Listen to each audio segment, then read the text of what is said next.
नमस्कार. सर्मिक लोक जाणीव न्यूज लाईव्ह मध्ये आपलं सर्वांचं सहर्ष स्वागत आहे. आपण पाहता सर्मिक लोक. जितेश शांतापूरकर. अध्यक्ष महोदय, माझ्या मतदारसंघातील जितेश शांतापूरकर. अध्यक्ष महोदय, माझ्या मतदारसंघातील देगलूर व बिलोली या तालुक्यासह संपूर्ण नांदेड जिल्ह्यामध्ये बिबट्याच्या वास्तव्यामुळे खळबळ निर्माण झालेली आहे. बिबट्या तसेच हिंस्र व वन्य शावपदांच्या भीतीमुळे दिवसा सुद्धा शेतकऱ्यांना त्या ठिकाणी शेतावर जाणं अवघड झालेले आहे.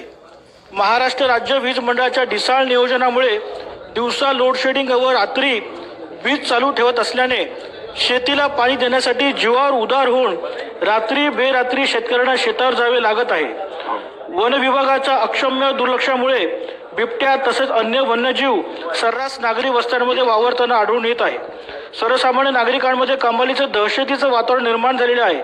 राज्यात अनेक ठिकाणी वाघ आणि बिबट्या यांनी नागरी वस्ती शिरून पाळीव जनावरांचं नव्हे तर लहान मुले, अबाल, वयोवृद्ध नागरिकांना भक्ष्य केल्याच्या घटनांमध्ये मोठ्या प्रमाणात वाढ होताना दिसून येत आहे.